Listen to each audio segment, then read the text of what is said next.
It's no secret that a lot of Paper Mario fans are disappointed in the direction the series took after the Thousand Year Door. Later entries, such as the Origami King, would have more RPG-like combat, but the series seems bent on trying to be an RPG and not an RPG at the same time.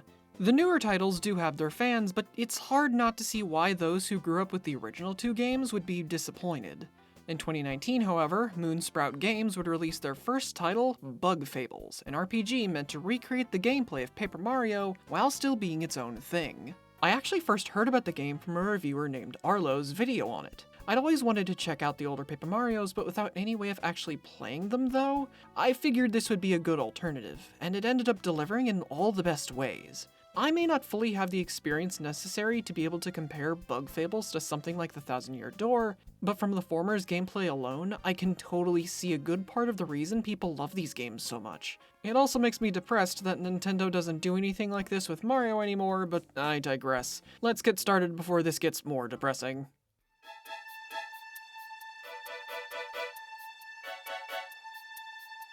Bugfables takes place in Bagaria, a land comprised of multiple bug kingdoms. The Ant Kingdom, led by Queen Elizant II, is in search of an artifact made by the ancient roaches called the Everlasting Sapling, a plant that can grant everlasting youth and power to whoever eats from it.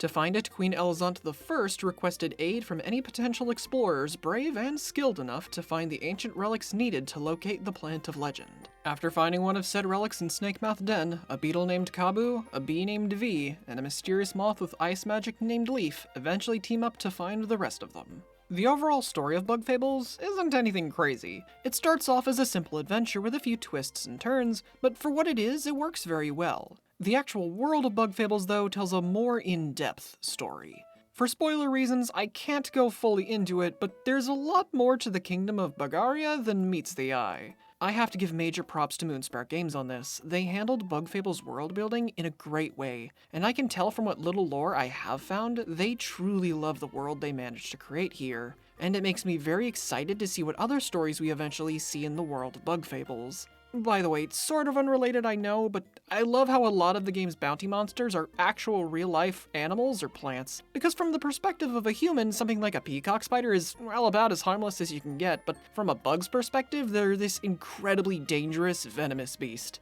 Actually, on the note of the peacock spider, I need to give props to the overall adventure too and how much there is to do here, because for $25, you're not only getting a roughly 25-hour adventure, but also easily an extra 25 to 30 hours worth of side content, and all of it is at worst good.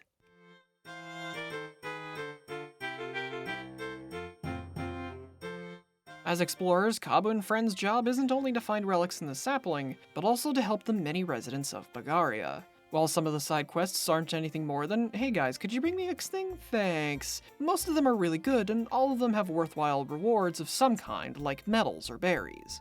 Leaf and V's side quests might be my favorites, but if you want some non-spoilery examples, here are a few that stuck out to me. I really liked this quest in Distant Route, where you had to get this moth lady her scarf back, purely for its ending. See, after giving it back to her, she sprays a nice smelling mist on the party to thank them, only for V to sneeze and accidentally break her vase. She then, out of anger, overreacts and attacks the party using this mist to take control of Kabu for an optional boss fight.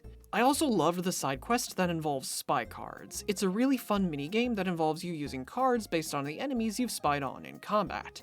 Beating all 4 spy card masters allows you entry in the tournament on Metal Island for a chance to win a crap ton of berries and even a crystal berry on your first win. My favorite non-spoiler quests, though, would have to be the bounties. I loved going out of my way to find these guys, and all of them have really great fights. Of the 5, the Devourer had my favorite battle for me, and it feels weird saying that because this entire fight revolves around poison, and normally I hate bosses like that. Here though, he has the least amount of HP of all of them, with him having a little more than 50. This makes him really easy to kill if you hit him as hard as you can every turn, but if you're not careful, he can easily screw over your party, which gives the whole fight a nice level of tension. While it definitely has the weakest fight out of all of them, the one with the most memorable build-up for me is the False Monarch. You're just wandering around the Forsaken Lands in Chapter 6, and it's possible you can stumble upon this wrecked village, with its inhabitants speaking what you initially think is some kind of weird language. You then head into the chief's house, only to find that the false monarch is just a bunch of moth flies wearing a costume, to draw in travelers to presumably eat them, with the villagers having done the same. There's actually a nice amount of things you can find in this game if you take your time and explore. You can find crystal berries and other items hidden away in side areas, and in some cases you can even find some medals that can give you passive bonuses or even new skills. In one case, I even found an optional side area with its own boss that rewarded me with a new party member in this little plant fella who I named Nibbly. Ain't she cute? That being said though, I do have some issues with exploring. To start, let's talk about convenience because they really should have given you Kabu's dash and the Ant Compass earlier, especially the latter. You get Kabu's dash at around the start of Chapter 3, but honestly, I really think he should have gotten it in at most Chapter 2 to allow for faster travel. The Ant Compass teleports you back to the ant mines for quick travel to other areas if you need it. You initially get it midway through Chapter 5, meaning by the time you've gotten it, you're more than halfway through the game. Honestly, I don't know why it took this long to get it. They could have given this to you way earlier than they did. Also, sometimes it can be a little tricky to aim V's Beamerang or Leaf's Ice Magic. Part of my issue comes down to the fact that every enemy is 2D in a 3-dimensional space, but I'm willing to give it a pass since this could easily just be a me issue. The real star of the show for Bugfables gameplay though is easily its combat. After playing through this, I saw exactly why people loved the original Paper Mario's gameplay so much, because Bugfables might have one of my favorite turn-based combat systems.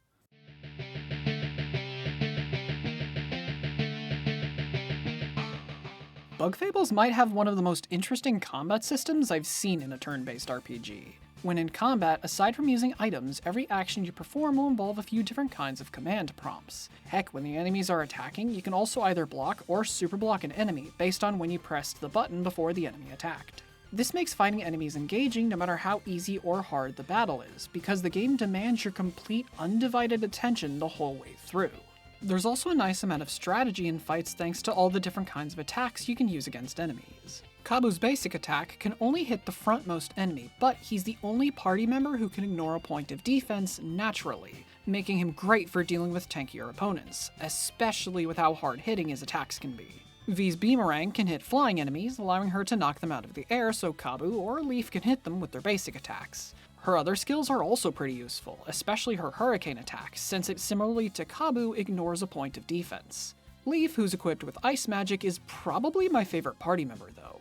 Once you get access to some of his later skills, he can do a ton of damage, and he's invaluable when dealing with enemies weak to ice. The game's medal system also adds a lot of layers to customization for each character. As mentioned before, they give members of the team various bonuses and new skills for combat, and the levels of strategy they can add for fights is something I really enjoy. One of my go-to strategies was to give the status up medal to Leaf, so his ice skills have a higher chance of freezing opponents. Doing this can keep them from attacking for a bit, or they can let one attack deal an extra point of damage. V's extra poison effect for her needle skills was also pretty fun to use, but I didn't use them quite as much as the status effect up medal on Leaf. By the way, I really like how leveling up works here too. Similarly to the original Paper Marios, instead of all your stats going up, you instead pick a stat to go up for the entire team, which is a really cool way of handling things. I will say though, when I leveled up, I almost never needed to increase my HP at all. I probably only raised it like twice in the entire game because thanks to the HP up medals, I pretty much always had more than enough health. Granted, I did play the game on normal mode, so it's possible if I played the game predominantly on hard mode, I'd be singing a different tune. So, to be completely honest here, Bugfables' actual combat I have no issues with whatsoever. The game's items, though, I do have an issue with. Specifically, with the cooking. The game has a massive list of different items you can craft for both healing and fighting, and all of this is well and good, but Christ does this get tedious. So let's say you want to bake 5 honey drops into glazed honeys. You then have to individually talk to a chef and craft the item one by one. And this gets worse if you're wanting to make an item that involves another item you have to craft, like the Crispy Donuts. Seriously, I'm pretty sure I have at least a solid 30 to 35 minutes of footage of just me making Crispy Donuts, because they're the second best TP restoring item in the game. For a sequel, I would love to have the option to just quickly make an item if I've already done so before, so long as I have the items needed. Having the option to also create multiple copies of an item at once would also be greatly appreciated.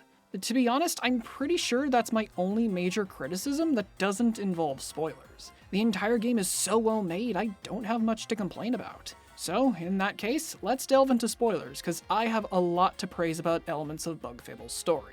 So, if you want to avoid that, skip to the timestamp here or click the link to the last chapter in the description below. With the warning out of the way, let's get into some of my favorite parts about Bugfables.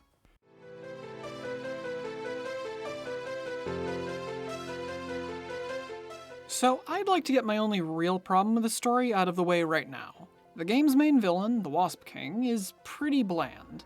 Like, I'm really surprised they didn't do more with him because it seems like there's an interesting story here with him having this magic crown. The other issue is we're not introduced to him until chapter 5, so for a little more than half the game we don't even know about the big bad of the story. I'm also not a big fan of his final fight as the Everlasting King. I think it's a little silly he nearly heals to full health twice, and I'm not a fan of how many healing attacks he has. Honestly, this fight just kinda drags for me. That's pretty much it for my complaints though. As for the things I loved, let's start with Team Snakemouth, cause these guys were great. The writing for them is really good. Like, they had a lot of conversations that felt kinda real for me. One of my favorites is in chapter 3 when Leaf confronts V about her family. He doesn't preach to her about it, he just lets her know that she'll probably regret not making amends with them. And on the note of Leaf, he's easily my favorite member of the team. First off, I find his love of cute things both endearing and totally relatable, as I too would also love my own cuteness factory. His dry snarky humor was also pretty great through the whole thing, but it's his side quest that made me really love his character. The Roach's Lab itself was a pretty fun dungeon with some nice lore, but the revelation at the end that Leaf's a failed Zamoth prototype and that he's technically a Cordyceps copy of Leaf was a really great twist. And the talk his friends have with him about how they don't care about what he is, just that he's their friend, was really heartwarming.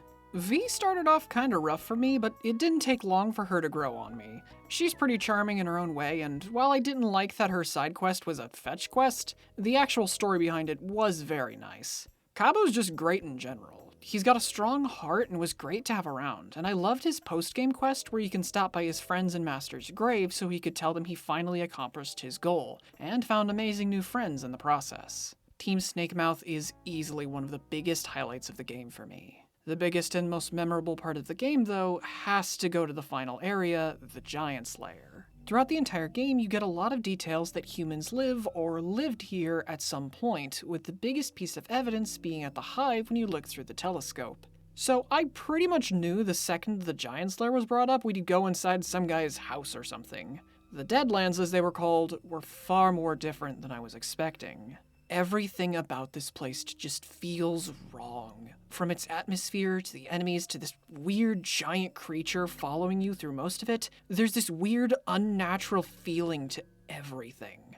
At first, I thought the Deadlanders were some artificial creation of the Roaches to keep people out, but these guys are just as in danger of them as you are, so with that idea out, that only leaves the possibility that everything here, even the Deadlander Omega as it's called, are all natural inhabitants. This area single-handedly raised the most questions for me about the world of Bugfables.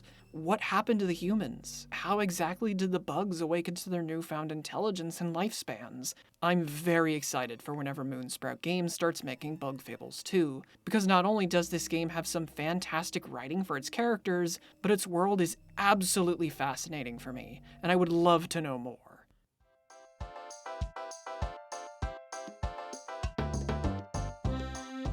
Bugfables is a fantastic game that made me really wish Nintendo did right by Paper Mario.